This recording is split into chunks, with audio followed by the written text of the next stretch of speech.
हर एक बच्चा, हर एक इंसान, हर एक को वो नाम से जानता है। हाँ जी बच्चों, आज फिर मैं आपके पास एक नई कहानी के साथ। तो बच्चों, आप ये तो मानते ही होंगे कि हर एक बच्चा, हर एक इंसान हमारे प्रभु के लिए बहुत प्रेशियस है, प्रभु की दृष्टि में बहुत बहुमूल्य है। तो आज मैं आपको एक कहानी सुनाऊंगी। तो एक गरड़िया था जो अपनी भेड़ों से बहुत प्यार करता था और वो अपनी भेड़ों को हरी चराइयों में लेके जाता था और निर्मल सोतों के पास लेके जाता था। और जब भी वो उनके साथ चलती, वो बहुत सुरक्षित महसूस करती थी। तो वो एक दिन उनको ले गया, वहां पर उनकी रक्षा करते हुए उनको वापस लेके आया। और जब वो वापस आया तो उसने जब काउंट किया तो उनमें से एक भेड़ कम थी, 100 की जगह 99 भेड़ें थी। तो वो परेशान हो गया और वो वापस भागा, दौड़ा और अपनी भेड़ को ढूंढा। और जब वो मिल गई तो उसको अपने कंधे पे बिठाया, क्योंकि वो भेड़ उसके लिए बहुत स्पेशल थी। वो हर एक भेड़ से एक समान प्यार करता था। वो भेड़ जो उसके लिए इतनी स्पेशल थी, तो वो उसको कैसे खो सकता था। वो उसको लेके आया, कंधे पे उठा के लेके आया। और जब वो वापस लाया तो अपने दोस्तों के साथ खुशियां मनाई। तो बच्चों, आप लोग भी सब इतने स्पेशल हैं। तो फिर अब मैं आपको अपनी एक कहानी सुनाती हूँ। तो ये एक कहानी 4 दोस्तों की है जो एक ही कक्षा में पढ़ते थे, एक ही क्लास में पढ़ते थे। और चारों में प्रभु ने कोई स्पेशल एक क्वालिटी डाली हुई थी। हम सब स्पेशल है ना बेटा, सबके पास एक ना एक कोई तोड़ा प्रभु ने दिया हुआ है। एक जो आशीष प्रभु ने हमें दी है, कोई गाने में अच्छा है, कोई खेलने में अच्छा है ना, कोई पढ़ने में अच्छा है, कोई बोलने में अच्छा है। ऐसे ये चारों में कोई ना कोई खूबी थी। उनमें जो एक दोस्त था वो कोशिश तो पूरी करता था, बट उसका जो है वो इतना अच्छा रिजल्ट आता नहीं था। तो सब लोग जो है ना उसके बाकी 3 दोस्तों की तारीफ करते थे।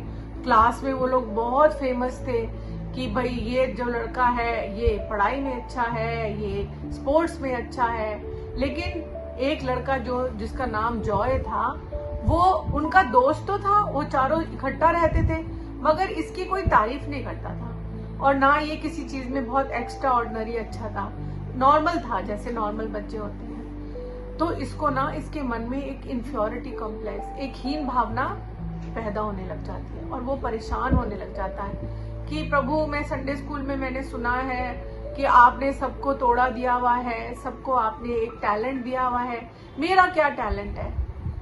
तो उसको समझ ही नहीं आता था कि उसका क्या टैलेंट है। और वो धीरे धीरे धीरे धीरे वो बैक चला जाता गया और वो एक शेल में रहने लगा। उसको समझ ही नहीं आ रहा था कि मेरे में क्या अच्छाई है। तो क्या होता है कि जब वो उनकी जो टीचर होती है ना, वो फिर ट्रांसफर होके कहीं चली जाती है और एक नई मैम आती है। और मालूम है उन मैम का नाम था लिडिया। और वो प्रभु से डरने वाली मैम थी, वो प्रभु को प्यार करती थी। तो वो जब इनकी क्लास में आई तो इन्होंने सारे बच्चों से इंट्रोडक्शन हुआ। तो जब जॉय को इन्होंने देखा तो लिडिया मैम को लगा ये बच्चा थोड़ा सा सहमा सहमा सा रहता है, थोड़ा और बच्चों से अलग है और चुप चुप से रहता है। तो मैम ने उसकी तरफ थोड़ा ध्यान देना शुरू करा। उन्होंने जॉय को क्लास में खड़ा करके आंसर देने के लिए अपॉर्चुनिटीज दी, खड़ा करा। और जब वो अच्छे से आंसर करता था तो क्लास में उसके लिए क्लैपिंग कराती थी और वो बड़ा खुश होता था जब उसके लिए क्लास में क्लैपिंग होती थी। सारे बच्चे उसको गुड गुड बोलते थे, वो बड़ा खुश होता था। फिर क्या होता है ना बच्चों, धीरे धीरे लिडिया मैम ने उससे दोस्ती बनानी शुरू करी। उसको अपने पास बुलाती, कभी कभी उसको टॉफी देती और उससे पूछना शुरू किया कि बेटा आप क्यों इतना चुप चुप रहते हो। लेकिन उसने बहुत ज्यादा बताया नहीं। फिर उन्होंने धीरे धीरे उसके हाथ को पकड़ के उसको हैंड राइटिंग करना सिखाया और उसको स्कूल में जो भी वो काम करता था उसको स्टार देना शुरू करा। उससे उसका कॉन्फिडेंस बिल्डअप होना शुरू हो गया और वो और मेहनत करना शुरू कर दिया उसने। और वो लग के मेहनत करता था। फिर क्या हुआ ना बच्चों कि उनकी क्लास में एक बारी जीके, जनरल नॉलेज का कंपटीशन हुआ। तो लिडिया मैम ने जॉय को बुलाया और जॉय से बोला, बेटा क्या तुम इस कंपटीशन में पार्टिसिपेट करना चाहते हो? तो उसने बहुत दबी सी आवाज से हाँ बोल दिया, लेकिन उसको डर था कि वो कर पाएगा कि नहीं। लेकिन जब वो घर आया तो उसको संडे स्कूल की बात याद आई कि अगर तुम्हें कोई भी चीज मुश्किल लग रही होती है, कोई भी चीज असंभव लग रही होती है, तो परमेश्वर से प्रेयर करो। और वो परमेश्वर से प्रेयर करने लगा और फिर उसने अपनी याद करना शुरू करा जो सिलेबस लिडिया मैम ने दिया था। और वो दिन में भी रात में भी बस उसका कंसंट्रेशन वो जीके कंपटीशन हो गया। पढ़ के उसने पढ़ लिया। और वो जब स्कूल आया और कंपटीशन आया तो वो जीत गया बच्चों, क्योंकि उसने मेहनत करी थी। देखो, मेहनत करने से परमेश्वर भी तो फल देते हैं ना। तो उसने मेहनत करी और वो जीत गया। उसका कॉन्फिडेंस बढ़ गया और वो सोचने लगा अब तो मैं कर सकता हूँ। लेकिन फिर भी उसको ना थोड़ा सा डर सा लगता था। फिर लिडिया मैम ने उसको बोला, बेटा अब जीके कंपटीशन क्लास का तो तुमने जीत लिया, अब स्कूल का भी एक कंपटीशन आ रहा है, तुम उसमें पार्टिसिपेट करोगे? हाँ मैम मैं करूंगा, धीरे से बोला। तो उसकी मैम ने उसको सिलेबस दे दिया कि बेटा ये याद कर लेना। तो वो घर गया, उसने प्रेयर करी और प्रभु से बोला, प्रभु मैं अपनी सामर्थ्य से तो नहीं कर सकता, बट आपकी सामर्थ्य से मैं कर सकता। उसने संडे स्कूल में सुना था और वो प्रेयर करता और पढ़ता, फिर प्रेयर करता और पढ़ता और अपनी मम्मी को भी बोलता, मम्मी आप सुनो। और उसके घर में सब लोग उसको हेल्प करने लगे और वो सारा सिलेबस उसने खत्म कर लिया। और वो फिर इंटर स्कूल कंपटीशन में फर्स्ट प्राइज जीत के लाया और सब लोग स्कूल में उसकी तारीफ ही करने लग गए। सब लोगों ने उसकी इतनी तारीफ करी कि वो उसके अंदर सेल्फ कॉन्फिडेंस आ गया।